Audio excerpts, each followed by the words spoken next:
Welcome everyone to today's webinar, Integrate to Innovate, How Effective Payer and Provider Collaboration Improves Maternal Outcomes. On behalf of Becker's Healthcare, thank you so much for joining us. Before we begin, I'm going to walk through a few quick housekeeping instructions. We'll begin today's webinar with a presentation, and we'll have time at the end of the hour for a question and answer session. You can submit any questions you have throughout the webinar by typing them into the Q&A box you see on your screen. Today's session is being recorded and will be available after the event. You can use the same link you used to log into today's webinar to access the recording. If at any time you don't see your slides moving or have trouble with the audio, try refreshing your browser. You can also submit any technical questions into the Q&A box. We are here to help. With that, I'm pleased to welcome today's speakers. Katie Neese, the Associate Director of Maternal Child Services in the Health Plan of Nevada, a United Healthcare company. Dr. Rebecca Herrero, President and CEO of Women's Health Associates of Southern Nevada, and Leah Sparks, the CEO and founder of Wildflower Health. To Katie, Dr. Herrero, and Leah, thank you so much for being here today. I'll now turn the floor over to you. Great. Thank you, Paige, and thank you, Beckers, for having us. And thanks to everyone who's joined us today to hear about, I think, a really interesting case study of how a health plan and a large provider have collaborated to create a better patient experience and begin to move the needle on maternal health. So I'm just thrilled to be here with Dr. Herrero and Katie Neese, and we're going to make this very conversational and very case study focused, and we will welcome your questions at the end. So to get started, I just want to create a little bit of context, and I'll start with Katie. And Katie, before we dive in, tell us a little bit about Health Plan of Nevada. Tell us about the size and the scope, and how you think about your pregnant members and supporting them and some of the challenges you face. Yeah, great. Thanks, Leah. So Health Plan of Nevada is one of the largest health insurance companies in the state of Nevada. We provide a multitude of plans. We have our self-funded individual plans, we have our employer plans, and then we have even government plans like Medicaid. The majority of the members that we insure reside in Clark County, is our largest county, the most urban area. So that includes like Las Vegas, North Las Vegas, Henderson. And then our second largest county that we insure would be Washoe County. So that's like the Reno, Sparks area in northern Nevada. And then for us, in terms of just pregnancy, our goal is really early identification. We want to identify all of our pregnant members as soon as we can so that we can connect them to an OBGYN provider. We want to make sure that they establish prenatal care early because our main goal is just a healthy pregnancy, a healthy delivery, a healthy baby, a healthy family. And we do that through just we have multiple disciplines that work at the health plan. So we have registered nurses, we have licensed clinical social workers, we have lactation specialists, we have community health workers, and even medical directors. So we have a pretty broad clinical staff to help our pregnant moms navigate their pregnancy. So clearly you have a ton of resources to bring to bear as a health plan. What are the challenges that you might face in terms of making those available to your members? Yeah, that's a great question. I think we ask ourselves that all the time. Is how do we tell everyone about our great services? And so it's engagement, just getting the message out there that your health insurance company has so many benefits that you may not know about. We have highly qualified staff, and part of that is, is marketing. Obviously, we're out in the community. Most of the people that work at Health Plan of Nevada, they live in the counties that we represent. So we're out at events, we're talking to people. We want everybody to know what we have to offer. Absolutely, absolutely. And switching to you, Dr. Herrero, can you tell us a little bit about your practice, WHASN, and the sort of scope and the way that, the number of patients you serve and your geography, just to kind of orient people to what you all do? Yeah, great. Thanks for having me and letting me participate, Leah. So WHASN is a large single specialty OBGYN practice. We have 19 care centers in Clark County, which is the North Las Vegas, Henderson area, and then one care center in the adjacent county, Nye County. We do not have a presence in northern Nevada. We currently have 79 providers, which includes physicians, nurse practitioners, physician's assistants, and certified nurse midwives that deliver care to the patients that we serve. We do this within 20 care centers, like I said previously, in the Southern Nevada area. That's great. And Dr. Herrero, you heard and you're aware of all of the resources that Katie has and for her membership, for her pregnant members, to support them and move the needle on quality outcomes. As a provider, and thinking about the providers in your practice, how aware are you of these health plan programs, and how much ability do you have or not to sort of connect the dots sort of in your day-to-day practice to sort of help women tap into them? Yeah, I'm going to say, as the leader of my organization, I'm quite familiar with them, but the boots on the ground providers are actually not very well aware of them at all. And it's not because of something that the health plan is failing to do. They're just more focused on delivering care than what is available through the insurer. And so I think, there's a gap or a chasm there where we're not familiar with what the health plan can offer. Perhaps patients are not aware of what the health plan can offer, and therefore some of these services really don't get utilized because of the lack of awareness or knowledge of those services. Yeah, absolutely. So with all of that in mind, of course, and obviously in full disclosure, both of these companies work with Wildflower, as we'll get into. But, I think about a year ago, with all this in mind, your two organizations came together and did something really novel to, and obviously you work together already. WHASN's a network provider of Health Plan of Nevada, but you really sort of put your heads together and figured out and women in a really holistic way. So I'm going to spend just the next few minutes going through some slides and a case study of what really the three organizations represented here have done together to bring together these programs around a patient experience, and then we'll talk about them a little bit more. But just to walk through what these organizations did. And by way of background, Wildflower is a company that provides technology and services to drive care transformation and payment model evolution for women's health. And much of what we do is create digital experiences that front end care for both health plans and providers.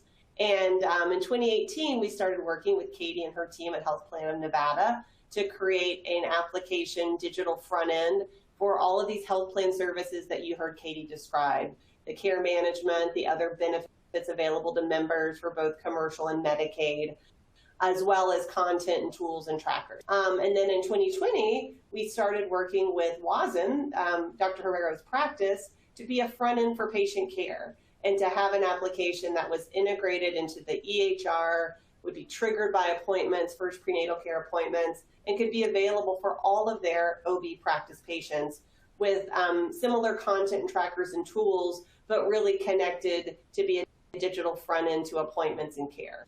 Now, obviously, given that Dr. Herrero's practice is one of the largest in Clark County in the Las Vegas area, and Health Plan of Nevada is one of the largest, if not the largest health plan in the area, there were overlap in these users, right? The same members who are using the Health Plan of Nevada application are also in the WHASN application. So again, about a year ago, these two groups had the open-mindedness to agree to collapsing these silos and really figuring out how do we find the members of Health Plan of Nevada within the workflows of the practice. And so what we did at Wildflower is basically collapse the digital experience. Both these applications still stand alone because some members still go direct to the health plan, some start with the practice, But when you go to the practice now, patients are invited to the application under a WHASN branded email based on their new OB visit to download the application. As part of that onboarding, select a health plan. And if it's Health Plan of Nevada, we check the eligibility, and then the application from there not only has content about the practice, but has the resources available from Health Plan of Nevada. So collapsing this experience into one. And it sounds simple, but it is pretty impactful in terms of the results that I think particularly the health plan is seeing in terms of engagement, enrollment in their programs. And so just to bring that to life, if we look over the past year, on a health plan deployed application only through Health Plan of Nevada, there were about 350 pregnancies identified, and only a quarter of those in the first trimester. And a very high NPS, however. In the provider deployed application through the practice, through Dr. Herrera's practice, there were over 1,600 pregnancies identified in the same amount of time. And really importantly, over 70% were in the first trimester. So not only are you seeing in a provider application 5 times as many members being identified and reached than the health plan alone, but you're also beginning to shift to this first trimester identification, which, you know, when I go back to Katie, we'll love to hear her feedback on the impact that makes for a health plan, certainly to move the needle on quality. And I just want to acknowledge that you got great quotes from the users that, you know, that these types of applications that are connected to either their health plan or their provider helps them feel like they're not just getting something random from consumers, but it's connected to either their provider or their care manager at Health Plan of Nevada, and it really increases their level of trust and reliability on the application. And particularly when you can tie in not just health plan benefits, but my OB appointment reminders and access to my provider in a single application, it really amplifies just the usability of technology and making a true continuum and extension care. And the last thing I'll share before we go back to the discussion is, again, just some of the impact that the health plan has been able to evaluate from a sort of indicator perspective of this type of program. So again, Katie mentioned that one of their priorities is being able to identify high-risk pregnancies early so they can deploy care management and other interventions, get access to care. And in this platform, in this program, about a third of the population has been identified as high risk and been able to access those support services. The health plan has identified that 65% of the users who came in through the digital technology would not have been identified at that same time based on relying on claims and other reporting. And last but not least, just this daily data that can go to the Health Plan of Nevada clinical teams from a digital application based on survey responses on risk, on going to appointments, et cetera, is a really powerful tool for the health plan. So I'm gonna pause the slides and go back to my illustrious panelists. And first of all, on the case study, and you know, either one of you can start. Maybe starting with you, Katie, in terms of just sort of reactions. And are you surprised at all that this was effective in terms of reaching your members? And what are the implications and impact for you all as a health plan to reach more members and reach them earlier? Yeah, sure. I was surprised, but not surprised. From a quality perspective, you know, there's lots of published information about driving patient behaviors, patient change, and a lot of the recommendations really are a strong recommendation from their provider really can drive a patient's behavior. So the value of bringing in WHASN and how big and how large they are to help us connect to our members was evident, you know, in that data. And then, you know, in terms of for us and from a quality perspective, early identification of pregnancy, it's not easy. It sounds like it's easy, but it's not, because from a health plan perspective, we don't know that someone's pregnant unless they're calling in to our member services and asking questions. But typically we don't receive a claim for a pregnant mom until they deliver.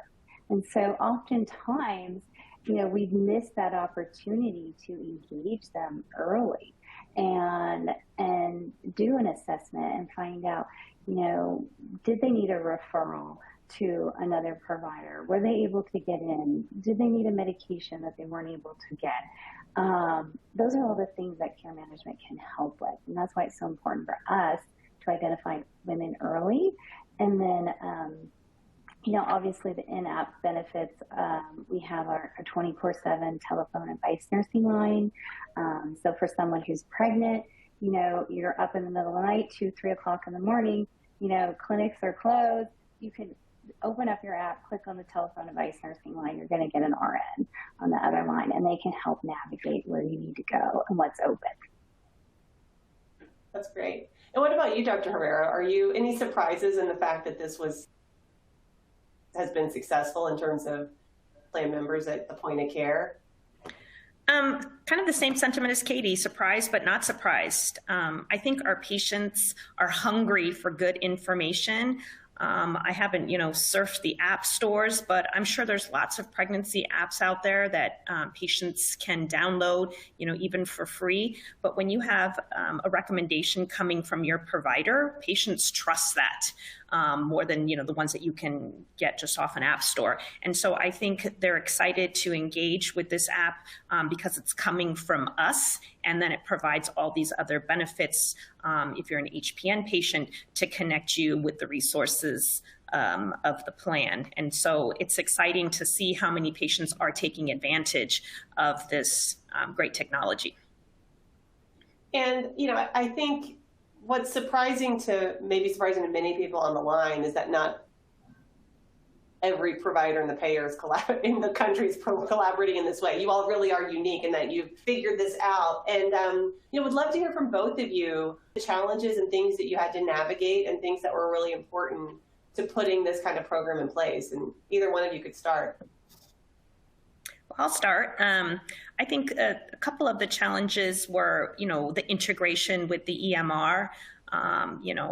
Obviously the EMR is a third party, and so there was lots of, technical challenges that Wildflower was great at dealing with just to get us to have this seamless workflow so that when there was a new OB patient, that then the patient could receive the email invite. I know it was challenging. It took several months just to even make that happen. The other challenge was just, engagement of our managers and our staff, showing them that this is something that's worth their time, worth their efforts to improve the patient quality experience and, hopefully patient outcome as well. Everybody is busy.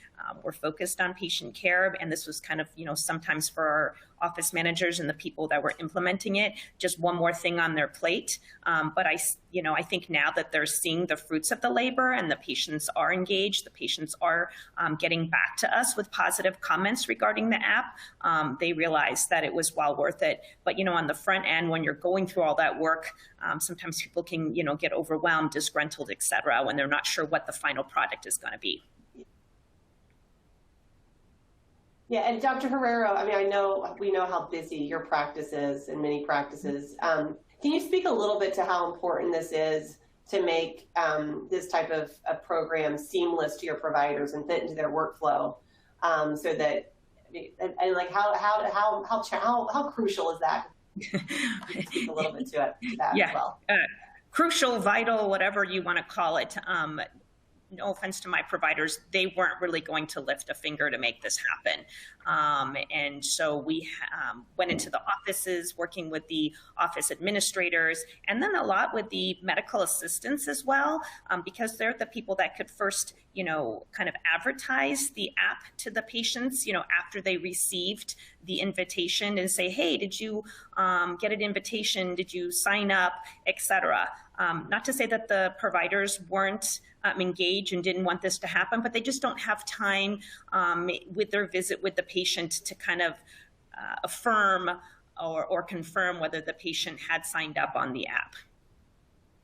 Yeah, and part of that busyness and lack of time is why it's difficult for them to know, oh, your health plan in Nevada, these are our programs, and you have to automate it. So kind of moving to you, Katie, you know, any you know, things that you learned and challenges that you overcame in order to put it in place? Yeah, I think we're constantly learning. You know, we meet regularly, we have quarterly reviews, we want to make sure that the content and information that is provided in the app is the most up to date. I mean, medicine's evolving and changing every day. We want to make sure that, you know, the links and the phone numbers are leading our members to the services and departments that they need. And then in addition, just, you know, putting something like this together, it takes time bringing in a new product, and it takes a commitment, it takes a lot of education. It takes education to internal departments, internal staff, you know, just spreading the word. And then, of course, a strong provider partner definitely can make a huge impact to just leading the members to benefits that they never knew they had. And you two are both of your organizations are obviously, I've had the pleasure of visiting both of you there in Las Vegas, and you're very rooted and sort of integrated into your communities. Do you think the fact that you take that local view is what is one of the things that has helped you to collaborate and get over, you know, I think there's this sort of perception that there's mistrust and combativeness between payers and providers. Clearly you've all bridged that divide. Do you think it's part of having that alignment as being part of your communities and really in touch with those? Yeah, absolutely. You know, the health plan is based here in Nevada, and so we feel a connection. We can reach out and even, you know, easily meet in person if we have concerns or if we just want to chat about certain things in the insurance world. Whereas with, you know, some of the national payers, you know, we're not close by to them. And so it's more of an informal meeting if we need to speak. And so I think there's been great collaboration between HPN and WHASN over the years. Anything you'd add to that, Katie? I would agree. Yeah, I would totally agree. It just kind of goes back to that, you know, grassroots approach I kind of touched on a little bit earlier, which is being out in the community at various events, and you know, we can be front facing with our staff. Our members. We can go meet them. We can meet them in the doctor's office. We really try to meet routinely, even with our OBGYNs, to build a relationship. And I think, in the end, Health Plan of Nevada's goal, it does align with WHASN's goal, right? We want every pregnant woman to have a healthy pregnancy, a healthy delivery, have a healthy family. Sometimes we may have different views of how to get there, but that's where the relationship and the trust comes, that we can have those conversations. We can work through our differences and find a common ground, which is really great and benefits the patient.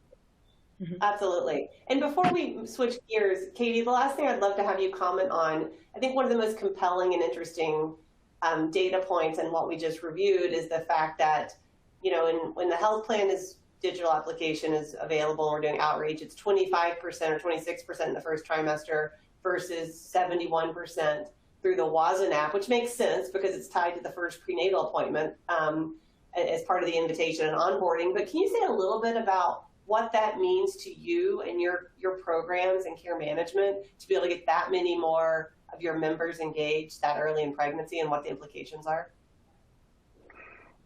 Absolutely. I mean, that's what we're always striving for. That's what we're always looking for is to find women early. We want to have those conversations about nutrition. We want to make sure they're taking prenatal vitamins. If they need assistance with even identifying foods that are more rich in like iron and calcium, we have registered dietitians. That's a free at no cost service to our members. And And then we also want to make sure, we help them create the birth plan, right? Someone may live close to a hospital and that may be where they want to deliver, but we have those conversations with them early and say, well, you need to make sure that's where your doctor delivers too, to make sure those things are aligned. It's really just health education, talking about pregnancy immunizations, the member filling out that risk assessment through the app. That information is transmitted to our care management teams every day. And we have someone on our team and our staff who's reviewing those surveys, and we assign them to the appropriate level of care based on the member's response. Whether it's maybe they, have identified a comorbidity, or maybe they need assistance with like counseling or something, smoking cessation.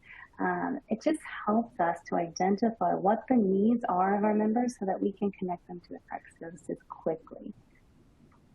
Yeah, absolutely, absolutely. So, in the middle, we worked together. We put this platform in place over the past year. Now you have this integrated experience at the point of care, and in the middle of all this, the state of Nevada Medicaid announced a new opportunity that we didn't know we were going to leverage the technology for, but we did, and they've sought out to redistribute the Medicaid members.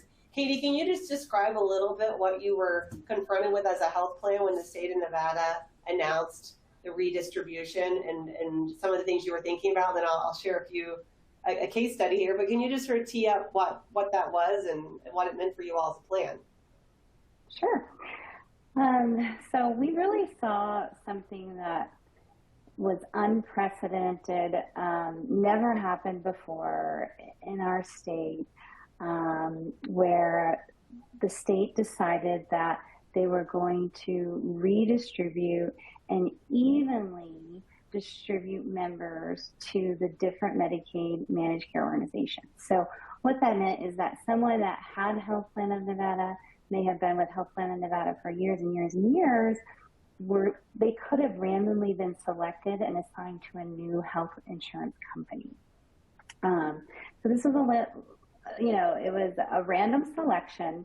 The state implemented this. They wanted more even distribution of the membership across different healthcare insurance companies.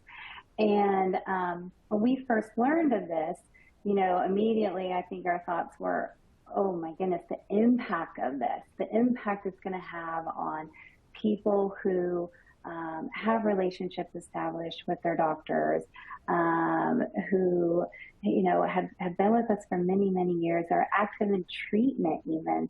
And we knew we needed to take action to communicate this out as much and as often as we possibly could. And so, just looking at all modalities, all different touch points that our members engage with us and we engage with them. And the app was definitely something that we use as a tool to push information out to our members. We wanted to notify them of what was happening, that they potentially could be impacted by this, but they did have a choice.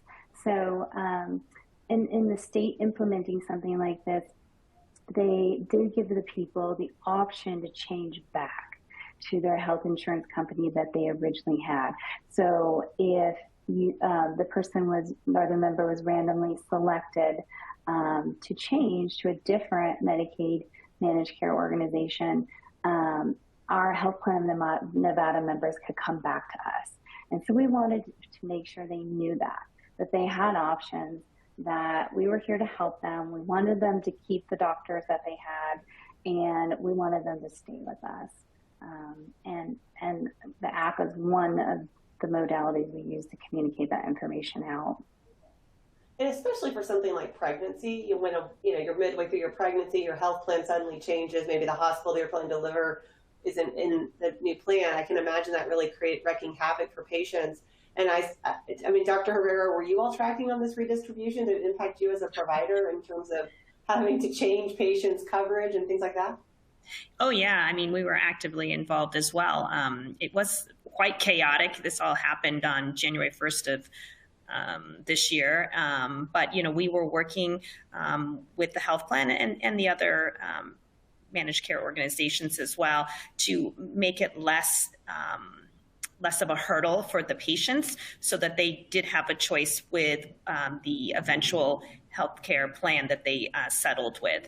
But the app, as Katie said, was a wonderful tool that HPN was able to leverage just to give patients the information and allow them to make the choices that were best for them and for their family.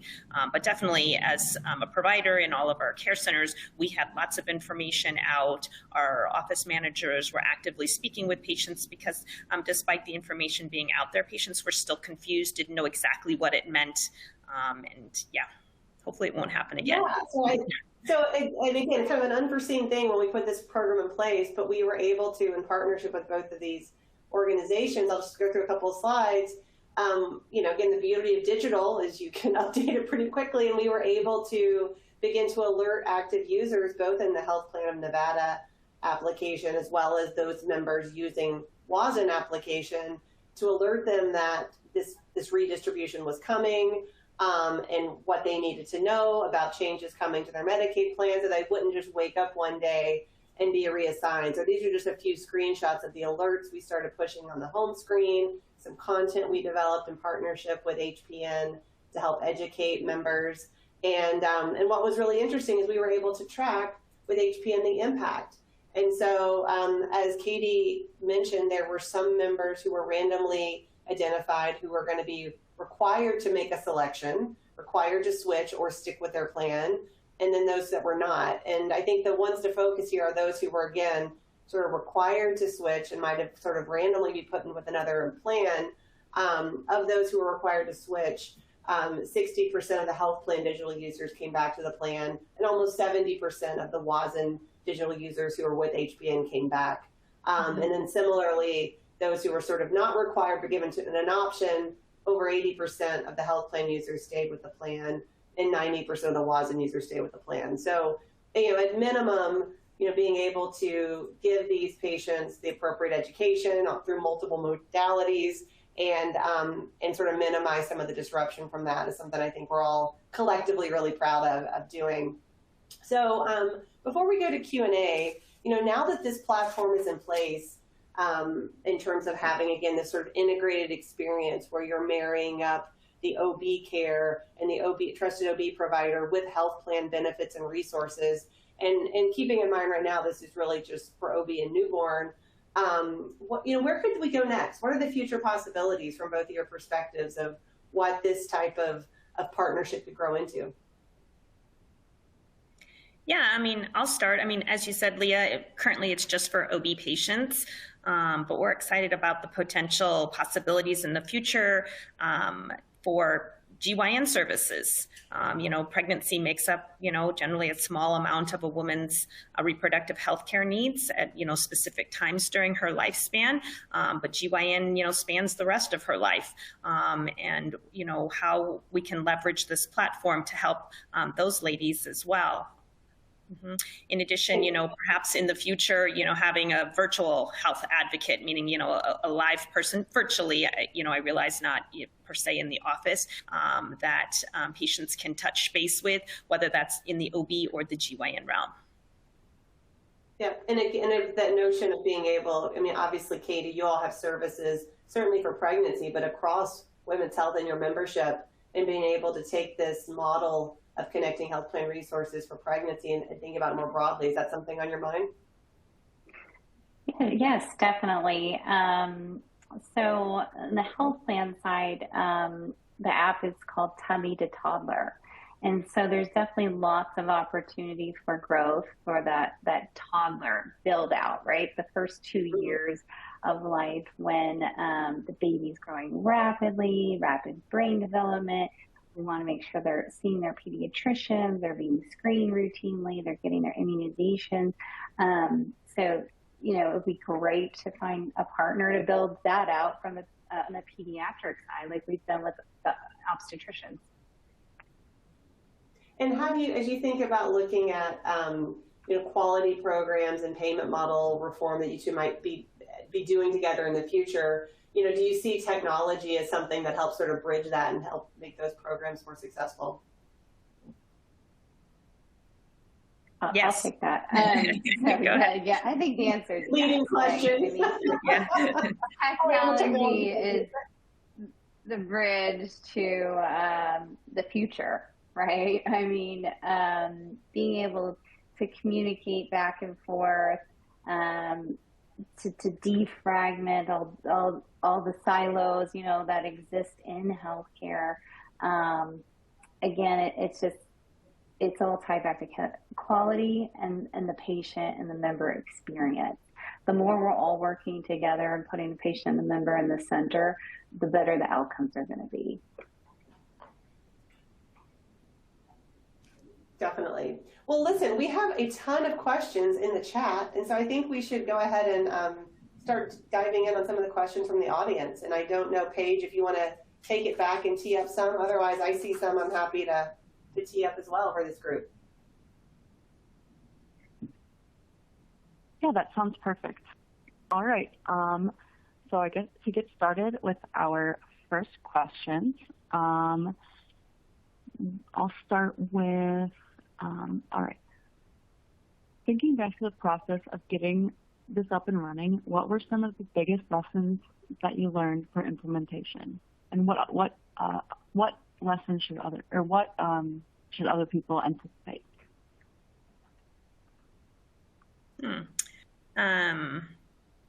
I'll start just quickly.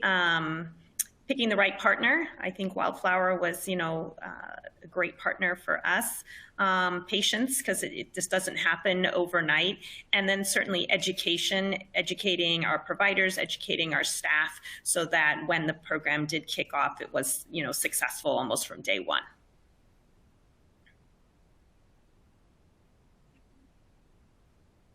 Great. Any other comments, Katie, on that? Yeah, I would just echo what Dr. Herrero said. It starts with a great partner, people coming to the table being open-minded. With any new program project, there's just the continuous discussion, the evaluation of what's working, what's not working, continuous data and monitoring, just how many app users are downloading the app this month. Okay, what can we do to beef that up? How can we get more information out into the community so people know that we have this service? And then it grows from there. Yeah, absolutely. So I'm looking at some of the audience questions.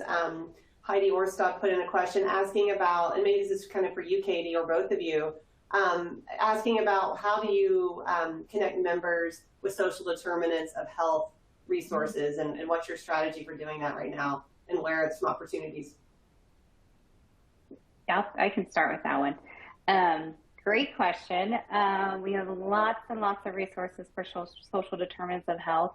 So once a member is identified through the app, so that risk assessment survey is kind of the starting point. When you download the app, every pregnant woman is prompted to fill out this risk assessment survey. And even if all of your answers are no to the survey is still routed to the health plan's care management teams. And then we review those results, and then we provide outbound calls to the members who are downloading the app and completing the app. And each person that we talk to, we recently implemented this year, in fact, in 2023, receives a social determinants of health screening. The screening is very, very comprehensive, top to bottom. We're looking at the environment that our members live, work, play, transportation, childcare, baby resources. Do they have a crib? Do they have a cord seat to safely bring their baby home from the hospital? So we're assessing all of those things when we talk to our members. It's all documented, and then from there, we connect them to whatever services are available, depending on, the benefits of their plan. Some benefits we have avoidance for Girls Club membership that can help with like after school childcare or even summer programs so that parents can continue to work and their children are in a safe environment. So top priority. Every person we talk to gets a social determinants health screening, and most of the programs that we have for our pregnant members are built around these assessments and these resources that we're identifying. And so we'll link them to whatever is the barrier. If it's transportation, we have resources for that. We have a housing navigator if they need assistance with housing. We have some childcare resources for childcare vouchers and things like that. And go ahead, Rebecca. Go ahead, Dr. Herrero. Yeah, and there are so many resources via HPN, and I will say, as we've had this relationship with them over the last year or so, our providers are becoming more familiar with what the resources are. We may not know exactly what they are, but referring those HPN patients back to HPN so that they can, reach out to the patients and provide whatever is necessary. Yeah. So there has been education on our part. Yeah. Absolutely. And I think, Katie, to your point, all these resources can't be exposed unless it's part of the value of being able to get these assessments in conjunction with the outreach and in alignment with the practice, which is great. There's some more really good questions in here. I'm just going to pick a couple. Jim Humphrey, thank you for your question. He asked, what specific incentives are provided to the physician group and Wildflower by HPN? And I know the answer to this, but Katie, still I'd like you to answer it, if you don't mind. So incentives to the provider and Wildflower. So currently, no incentive to Wildflower.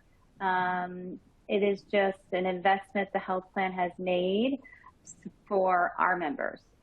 Truthfully, it's just a value-added service. We have lots of value-added services that we invest in, and it's to improve the member experience, to improve the patient experience. We're constantly innovating, and so no investment or no incentive back to Wildflower. The providers have no incentive for coming alongside of us with Wildflower. There was no incentive for that. We do have incentives for providers when they are reaching quality outcomes. So,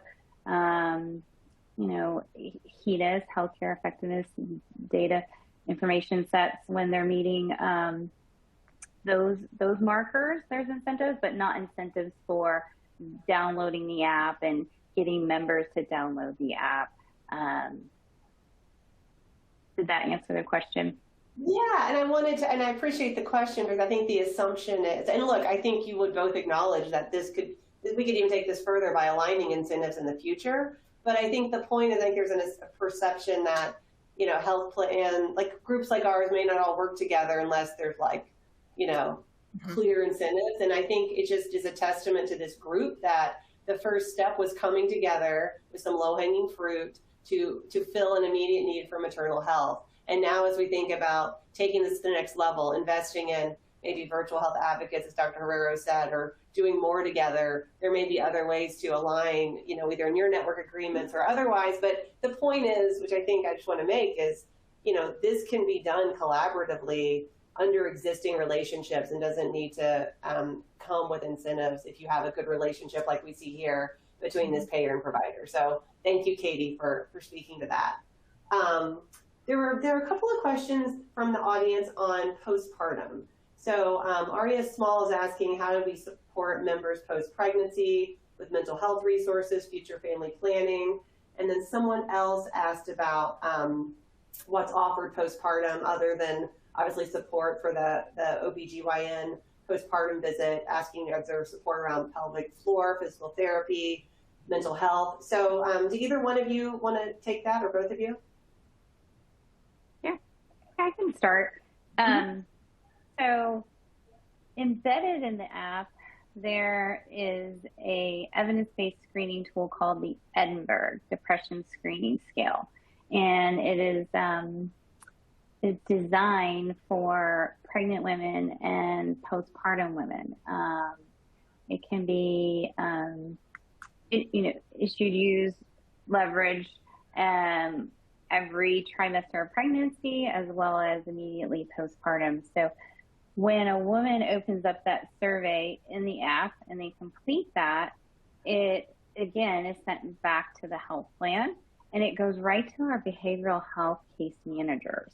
And there's a score to that survey, and based on the score of the survey, someone will reach out to the member and they will help them get an appointment with our network of behavioral health providers, or even sometimes just connect the mom to a support group.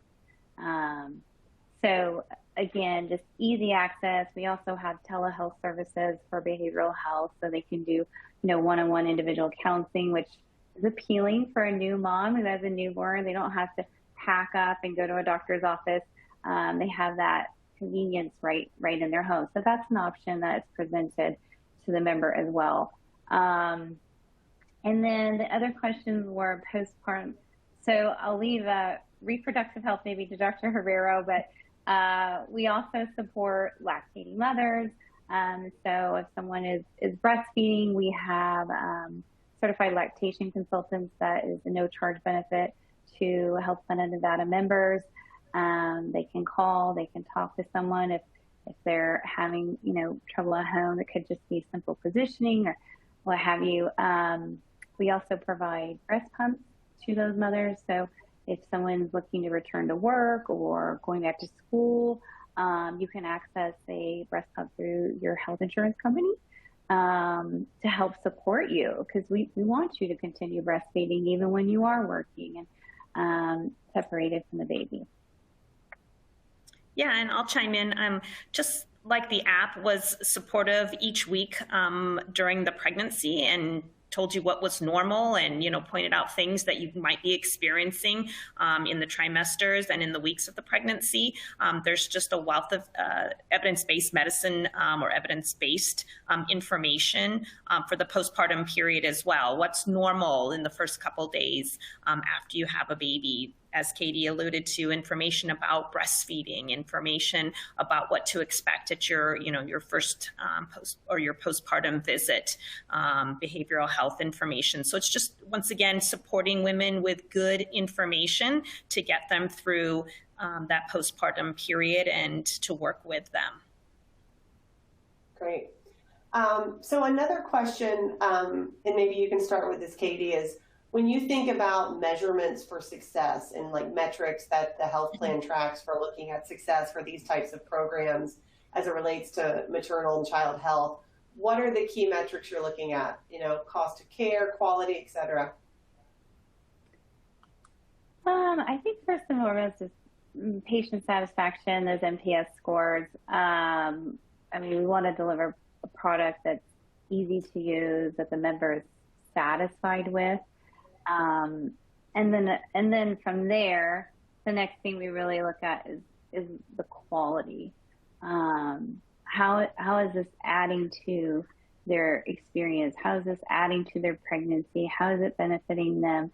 And then really we're looking for improved birth outcomes. The more a pregnant mom is engaged with their obstetrician, we know they're going to have a better pregnancy and better delivery experience. So we look to see, who's completing the risk assessment form. We definitely want to identify anyone who has a pregnancy with any form of a high risk indicator on there. We want to connect them to the appropriate referrals, make sure they're on the right medications. Nutrition is a big thing we focus on as well, making sure everyone's taking up folic acid. And then as we get a little bit later in the pregnancy, Those pregnancy immunizations are a quality metric that we look at. We track the Tdap and the flu vaccine because protecting mom, that cocoon helps to protect the baby. So and a lot of this information is really embedded in the app. We also want to make sure that every mom receives their glucose screening, and there's a reminder in the app of when it's time to do that. Breastfeeding is a quality metric that we track because we know the benefits of not only to the mom, but also the baby. And so the baby has, typically breastfed babies they have less ER visits, less hospitalizations. It can reduce a plethora of childhood chronic diseases, as well as the benefits to the mom. It has reduced risk of breast cancer, cervical cancer. So we support that because it's bigger than just this one moment of pregnancy. We're really looking at the whole family and how can we provide resources that are going to keep this whole family healthy? Yeah, and Katie, what was absent in your comments on metrics is you didn't mention claims costs. And I don't want to put words in your mouth, but the way that you're talking, is it fair to say you all see all these quality and prevention measures as leading indicators of what manifests as claims costs in terms of adverse events? Absolutely. Yeah, I'm a nurse by nature, so I focus on the clinical side. We have the business people that lead me, but yes, I mean, if you map out the cost of someone that has breast cancer, cervical cancer, ERs, I mean, those are high cost encounters, and so prevention helps to reduce the cost, and we look at the app as a prevention to bring down our overall cost. And Dr. Herrera, listening to Katie talk about quality and all the things you care about too versus cost of care, does that, how does that resonate with you? We signed on for this because we were, leadership here in my organization was firm believers that this technology would, increase patient satisfaction, increase the patient experience, which is going to just positively reflect on us. Anything that we can do to make our patients have a better experience is going to reflect better on us. But we also believe that there are going to be improved patient outcomes just from the knowledge that patients are receiving through the app and compliance. As Katie said, getting the reminder, hey, you should have had your glucose test by now, or hey, here's your next doctor's visit. So by trying to keep patients compliant and with increased knowledge, they are going to have improved outcomes. And that's what matters to us as clinicians. Yeah, absolutely. And it's our last question. And thank you all for the audience engagement and all the questions that came up. I'm sorry I can't get to all of them.